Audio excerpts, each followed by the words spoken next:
Hi friends, आज आपण नवीन topic बघणार आहोत. नवीन टॉपिक म्हणजे जो आपण सेकंड टॉपिक बघितलेला आहे त्या टॉपिकमधला सब पॉईंट्स. तो सब पॉईंट आहे history of taxonomy. After completion of taxonomy category, taxonomic categories, आपण कॅटेगरीज बघितल्या आणि टॅक्सॉन बघितलं. बरोबर आहे. कॅटेगरीज तुम्ही काल बघितल्या सगळ्या आणि टॅक्सॉन पण बघितलं. आता याच्यामध्ये पुढे पॉईंट आपला काय येणार आहे की हिस्ट्री ऑफ टॅक्सॉनॉमी कुणी कसं क्लासिफिकेशन केलेलं आहे. तर सुरुवातीला मी इथं आपण 7 जणांचे क्लासिफिकेशन्स बघणार आहोत. जो ॲरिस्टॉटल आहे, थिओफॅरेटस आहे, कार्लस लिनियस आहे, okay, then George Bentham and Joseph Hooker, then A.W. Eichler आहे, ओसवाल्ड टिपो आहे आणि R.H. विटेकर क्लासिफिकेशन आहे. वन बाय वन आपण यांची हिस्ट्री बघणार आहोत. That is the history of taxonomy. आता सगळ्यात पहिल्यांदा आपण बघायचं आहे ती म्हणजे कुणाची हिस्ट्री बघायची आहे, ॲरिस्टॉटल. आता ॲरिस्टॉटल आणि थिओफॅरेटस हे कसे आहेत, हे ग्रीक आहेत. बरोबर आहे. The era of Greek. आता this is the Aristotle is a father of biology and father of zoology. Okay, Aristotle is the father of biology and zoology and Theophrastus is the father of botany.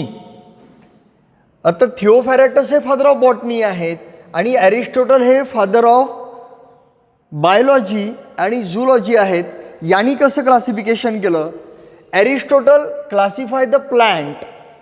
Aristotle classify the plant on the basis of tree, shrub आणि herb. कसं केलं? Tree, shrub आणि herb. Okay. Aristotle classify the plant on the basis of tree, shrub आणि herb. Okay. Then Theophrastus. Theophrastus is a father of plant taxonomy and father of botany. Okay, he classified the plant kingdom on the basis of 4 groups.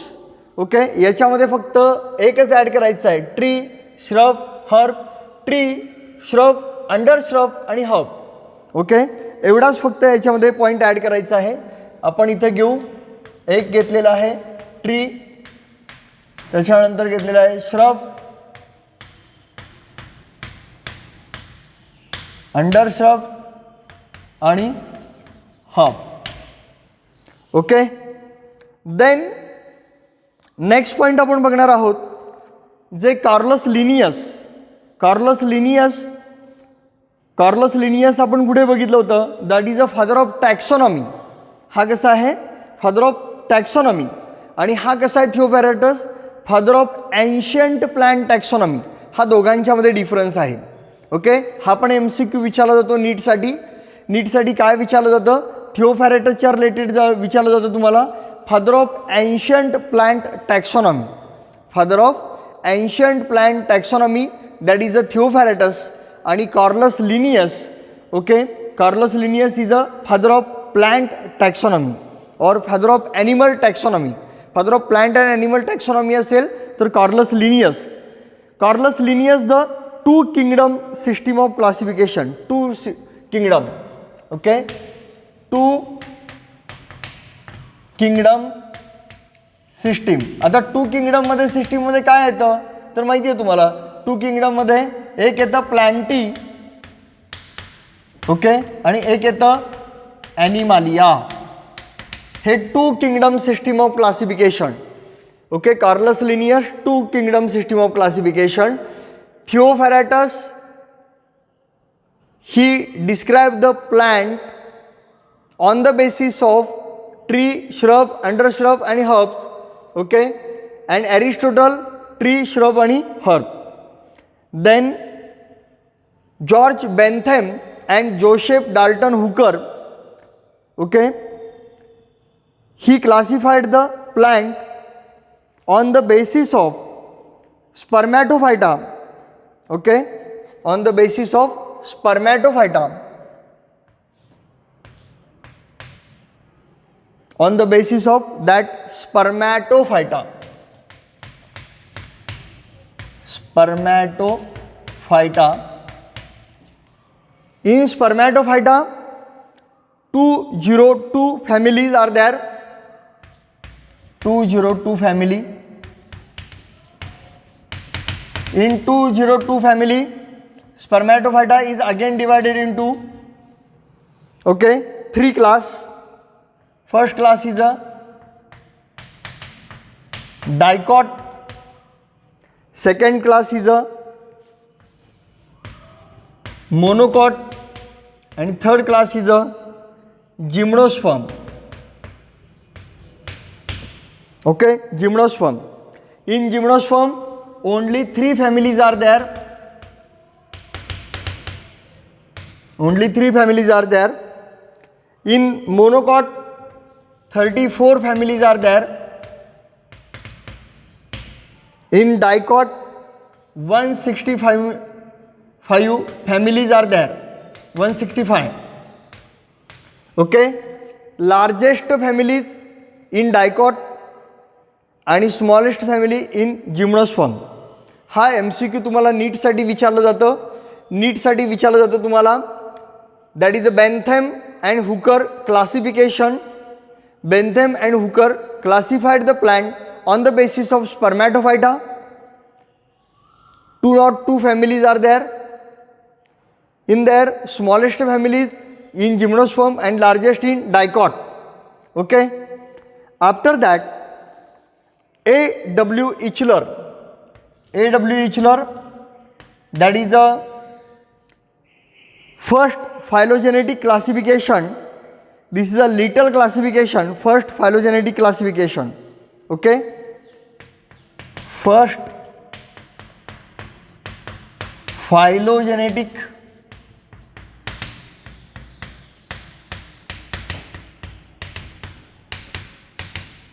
Classification. आता हे first phylogenetic classification कसं आहे ते आता आपण बघणार आहोत. याला लिटल फायलोजेनेटिक असं म्हणतात. आणि जो ओसवाल्ड टिपो आहे, ओके, ओसवाल्ड टिपो याचं बिगेस्ट फायलोजेनेटिक क्लासिफिकेशन आहे. Okay.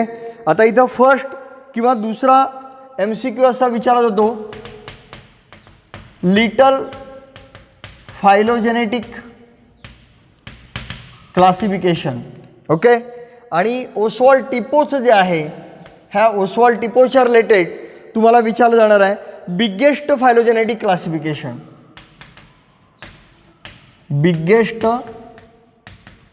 Phylogenetic classification. Okay. MCQ कसा विचारला गेला आहे बघा. नीटला MCQ विचारला जाताना तुम्हाला फर्स्ट फायलोजेनेटिक क्लासिफिकेशन विचारलं आहे का, लिटल विचारलं आहे का, बिगेस्ट विचारलं आहे, त्याच्यावरती तुम्ही सायंटिस्टचं इकडे नाव लिहायचं आहे. लक्षात आलं का? इथं फायलोजेनेटिक नुसतं करून चालणार नाही, तर फर्स्ट फायलोजेनेटिक कोण आहे, बिगेस्ट फायलोजेनेटिक कोण आहे. फर्स्ट फायलोजेनेटिक आहे A.W. इचलर आणि ओसवाल्ड टिपो जो आहे तो बिगेस्ट फायलोजेनेटिक क्लासिफिकेशन. आणि सगळ्यात शेवटी जे आहे ते R.H. Vitekar, that is a 5 kingdom classification. Okay, R.H. Whittaker is a 5 kingdom. Okay, 5 kingdom classification. 5 kingdom classification. आता थोडंसं लक्ष द्या, मी पुन्हा रिकॉल करतोय सगळ्या गोष्टी. बघा, आपल्याला बघायचं आहे पॉईंट हिस्ट्री ऑफ टॅक्सॉनॉमी. ह्या हिस्ट्री ऑफ टॅक्सॉनॉमीमध्ये काय काय बघणार आहोत आपण हे बघा. हिस्ट्री ऑफ टॅक्सॉनॉमीमध्ये पहिल्यांदा तुम्हाला मी सगळे सायंटिस्ट दिलेले आहेत. आपण 7 सायंटिस्टची हिस्ट्री बघणार आहोत. त्याच्यामध्ये एक आहे ॲरिस्टॉटल, दुसरा आहे थिओफॅरेटस, कार्लोस लिनियस आहे, जॉर्ज बेंथम आणि जोसेफ डाल्टन हुकर आहे, A.W. इचलर आहे, ओसवाल्ड टिपो आहे आणि R.H. विटेकर आहे. या सगळ्यांचं आपण हिस्ट्री बघायची आहे, हिस्ट्री ऑफ टॅक्सॉनॉमी बघायची आहे. तर Aristotle is a father of, मी सांगितलं तुम्हाला ॲरिस्टॉटल हा बाप आहे सगळ्यांचा. Aristotle is a father of biology and father of zoology. He classified the plant on the basis of tree, shrub आणि herb. Second, Theophrastus is a father of botany. He classified the plant on the basis of tree, shrub, under shrub and herb. Okay. Third, that is a Carolus Linnaeus, two kingdom system of classification, that is the kingdom Plantae and kingdom Animalia.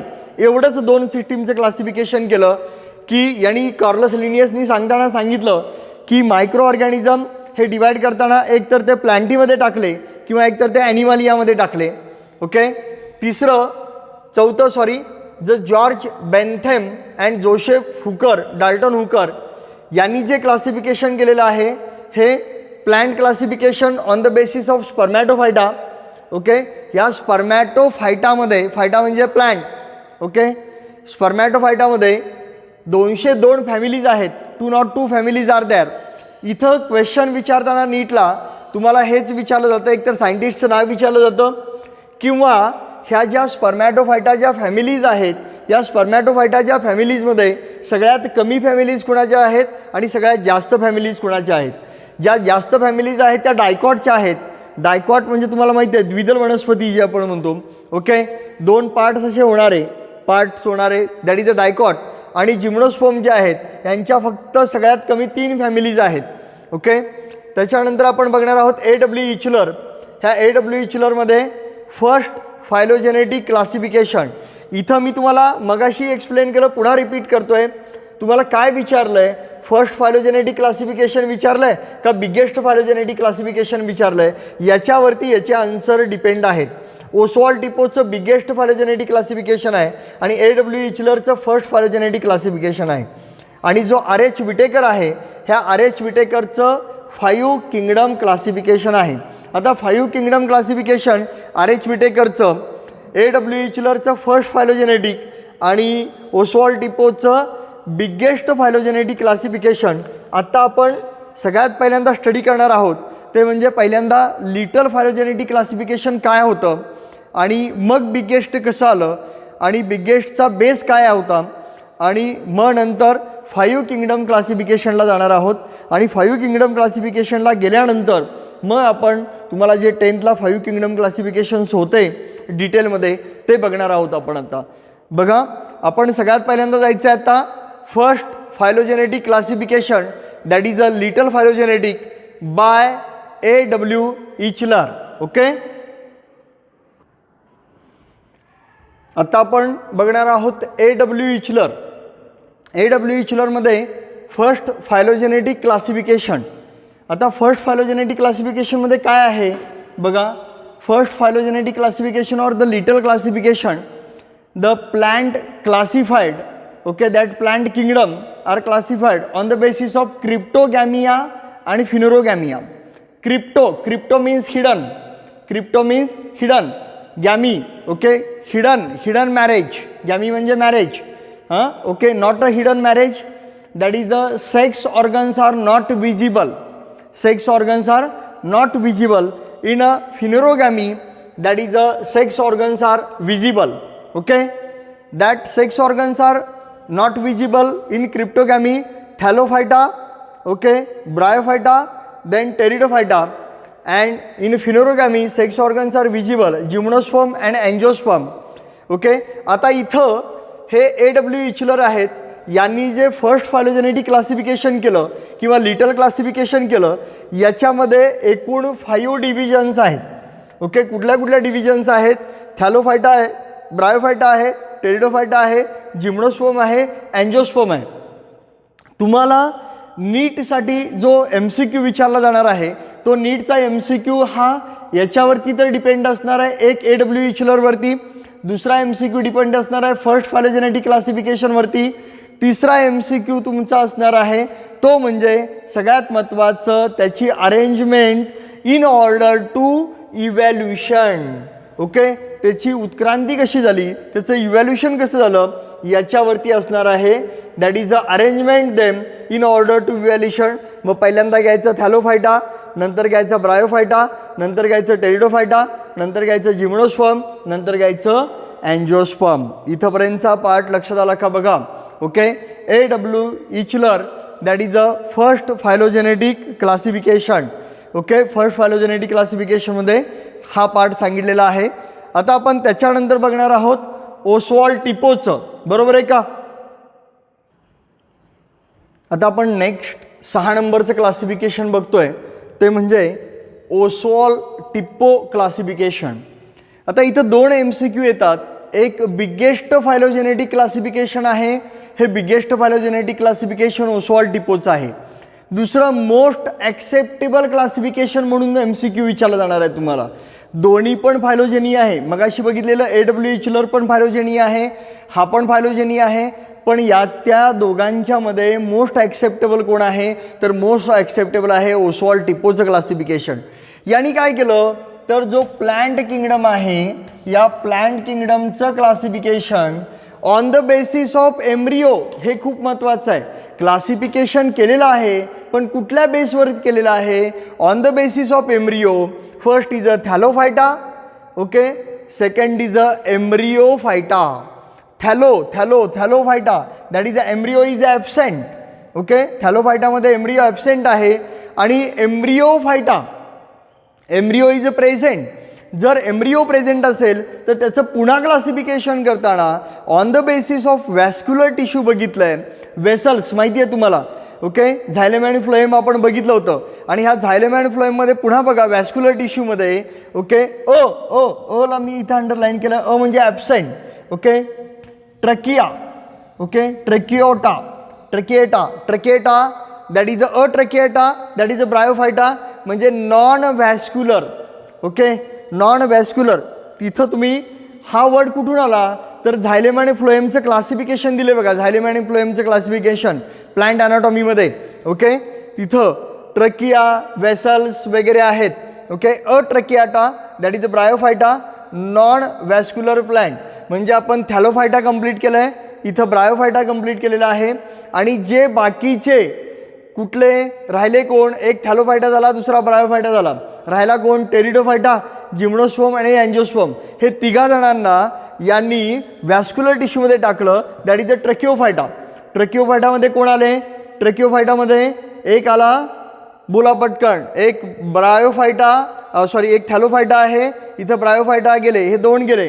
त्याच्यानंतर एक राहतो Pteridophyta, त्याच्यानंतर gymnosperm आणि angiosperm हे राहतात. ते सगळे vascular plant झाले, दॅट इज अ ट्रकिओफायटा. म्हणून हे जे क्लासिफिकेशन आहे हे ओस्वाल्ड टिपोचं classification. This is the most acceptable classification. This is the biggest classification, biggest phylogenetic classification. This classification is based on the embryo and on the basis of vascular tissue. आणि आपण सगळ्यात महत्त्वाचं आता याच्या पुढे जाणार आहोत. आपण याच्या पुढे बघणार आहोत की 5 kingdom classification, that is a RH Whittaker. RH विटेकरचं जे क्लासिफिकेशन आहे हे 5 किंगडम. आपण आता नेक्स्ट पॉईंट जो म्हणालो आणि लास्ट पॉईंट जो 7 आहे तो म्हणजे RH Whittaker, that is a 5 kingdom classification. RH Whittaker 5 kingdom क्लासिफिकेशनमध्ये आपण काय काय बघणार आहोत बघा, लक्ष द्या. सगळ्यात महत्त्वाचं म्हणजे जो तुम्हाला त्यांनी कॉम्प्लेक्सिटी ऑफ द सेल दिलेला आहे. Complexity of the cell, complexity of the organisms, okay. त्याचे इव्हॅल्युशन दिले. इव्हॅल्युशन खालून वरती आहे, लक्षात घ्या. इव्हॅल्युशन कुठून खाली आहे? खालून वरती दिलेलं आहे तुम्हाला इव्हॅल्युशन. सगळ्यात पहिल्यांदा दिलं आहे किंगडम मोनेरा. कोण कोण आहेत बघा. पहिल्यांदा किंगडम मोनेरा आहे, किंगडम प्रोटिस्टा आहे, किंगडम प्लांटी आहे, किंगडम फंगाय आहे, किंगडम ॲनिमालिया आहे. ओके. आता याच्यामध्ये किंगडम मोनेरा जो आहे, हा किंगडम मोनेरा कसा आहे? किंगडम मोनेरा दिला तुम्हाला prokaryotic. Okay. That pro means before, karyon means nucleus. Prokaryotic before nucleus, म्हणजे याच्यामध्ये न्यूक्लियस आहे का? नाही आहे. हा kingdom Monera totally that bacteria, cyanobacteria, okay, archaebacteria, हे सगळं जे बॅक्टेरियाचे रिलेटेड आहे, mostly bacteria are the prokaryotic, that is a kingdom Monera. Okay. त्याच्यानंतर किंगडम मोनेरानंतर मी थोडासा मोठा दाखवला आहे बघा इथं, लक्षात आलं का? सगळ्यात 5 किंगडम इथं जे 5 किंगडम क्लासिफिकेशन दिलेलं आहे, 1 2 3 4 5, यांच्यामध्ये सगळ्यात मोठा जो आहे तो म्हणजे प्रोटिस्ट आहे. का बरं? ह्या प्रोटिस्टाचं रिलेशन प्लॅन्टी बरोबर आहे, प्रोटिस्टाचं रिलेशन फंगाय बरोबर आहे, प्रोटिस्टाचं रिलेशन ॲनिमलिया बरोबर आहे. मी दाखवताना हे मोठं दाखवलेलं आहे, किंगडम मोनेरा थोडंसं छोटं दाखवलेलं आहे. आता किंगडम मोनेरा म्हणजे सगळे बॅक्टेरिया आले. ओके, किंगडम प्रोटिस्टा हा यूकॅरिओटिक आहे, किंगडम मोनेरा हा प्रोकॅरिओटिक. म्हणजे प्रोकॅरिओटिकमध्ये इथं न्यूक्लियस आहे का? नाही, इथं न्यूक्लियस नाही. ओके, इन्स्टेड ऑफ न्यूक्लियस न्यूक्लिओइड आहे. ओके, आणि प्लाझ्मिड आहे. आणि इथं किंगडम प्रोटिस्टामध्ये युनिसेल्युलर यूकॅरिओटिक, युनिसेल्युलर, युनि म्हणजे सिंगल. ओके, युनिसेल्युलर यूकॅरिओटिक, यूकॅरिओटिक, यू म्हणजे ट्रू, यू म्हणजे ट्रू, कॅरिऑन म्हणजे न्यूक्लियस. म्हणजे यांच्यामध्ये न्यूक्लियस आहे का? यस आहे, पण यांच्यामध्ये न्यूक्लियस आहे तरी पण हे युनिसेल्युलर आहेत. आणि त्याच्यानंतर जे किंगडम प्लॅन्टी आहे, किंगडम फंगाय आहे, किंगडम ॲनिमलिया आहे, हे कसे आहेत? हे सुद्धा यूकॅरिओटिकच आहेत, पण हे मल्टीसेल्युलर आहेत आणि मल्टीसेल्युलर यूकॅरिओटिक आहेत. मग हा जो किंगडम प्लॅन्टी हा काय आहे? ह्या किंगडम प्लॅन्टीचं मोड ऑफ न्यूट्रिशन जर तुम्ही बघितलं, आपल्याला दोन गोष्टी बघायच्या आहेत. एक मोड ऑफ न्यूट्रिशन हा ॲटोट्रॉपिक आहे. Okay, autotrophic that is a photosynthesis. Okay, auto म्हणजे सेल्फ, ट्रॉफी म्हणजे nutrition, autotrophic that is a self nutrition, that is a photosynthesis. हा काय करणार आहे? किंगडम फंगाय हा हेट्रोट्रॉपिक आहे, हा पण हेट्रोट्रॉपिक आहे, दुसऱ्यांच्यावरती डिपेंड असतो. हा ॲनिमलिया दुसऱ्यांच्यावरती डिपेंड आहे, हा इंजेक्शन करणार आहे. ओके, हा किंगडम फंगाय हा ॲब्सॉर्शन करणार आहे, हा पण हेट्रोट्रॉपिकच आहे. मग हा जो किंगडम प्लॅन्टी झाला, हा झाला प्रोड्यूसर, प्रोड्यूस करतो, तयार करतो. हा किंगडम फंगाय झाला, हा किंगडम फंगाय झाला डिकम्पोजर. काय झाला? डिकम्पोजर झाला. आणि हा जो किंगडम ॲनिमलिया आहे हा कंज्युमर झाला. हा प्रोड्यूसर आहे, लक्षात घ्या. किंगडम प्लॅन्टी हा प्रोड्यूसर आहे, किंगडम ॲनिमलिया हा कंज्युमर आहे, आणि सगळ्यात महत्त्वाचं किंगडम फंगाय हा डिकम्पोजर आहे. हा चार्ट तुम्हाला विचारला जातो. RH Whittaker that is a 5 kingdom classification. Okay, 5 kingdom classification जे आहे हे RH विटेकरचं क्लासिफिकेशन. यामध्ये विचारले जाण्यासारखे तुम्हाला kingdom Monera prokaryotic, kingdom Protista eukaryotic but unicellular eukaryotic, and kingdom Plantae fungi and Animalia are the multicellular eukaryotic. Plantae जे आहे हे ॲटोट्रॉपिक असतं, बाकीचे दोन जे आहेत हे हेट्रोट्रॉपिक आहेत. पण ह्या हेट्रोट्रॉपिकमध्ये सुद्धा हा ॲनिमलिया कसा आहे? कंज्युमर आहे, त्यामुळे तो इंजेक्शन करतो. हा जो फंगाय आहे हा डिकम्पोजर आहे, हा ॲब्सॉर्शन करतो. आणि हा प्लॅन्टी हा ॲटोट्रॉपिक आहे, हा फूड प्रोड्यूस करतो. ओके, हा प्रोड्यूसर आहे. इथंपर्यंतचा हा भाग कळाला का? लक्षात घ्या. इथं आपण जे टॅक्सॉनॉमीचं हिस्ट्री बघितली, ह्या टॅक्सॉनॉमीच्या हिस्ट्रीमध्ये 7 पॉईंट्स बघितलेले आहेत आपण, 7 सायंटिस्ट बघितलेले आहेत. इथं हा आपला पॉईंट आज संपतो आहे. आपण हिस्ट्री ऑफ टॅक्सॉनॉमी कंप्लीट करतो आहे, आणि हिस्ट्री ऑफ टॅक्सॉनॉमी कंप्लीट केल्यानंतर आपण नेक्स्ट लेक्चरमध्ये आपण जाणार आहोत किंगडम मोनेराला. सगळे आता किंगडम बघणार आहोत आपण. सेपरेटली किंगडम मोनेराबद्दल बघणार आहोत, सेपरेटली किंगडम प्रोटिस्टाबद्दल बघणार आहोत, सेपरेटली किंगडम प्लॅन्टीबद्दल, फंगायबद्दल, ॲनिमलियाबद्दल आपण नेक्स्ट लेक्चरमध्ये बघणार आहोत. Okay, thank you.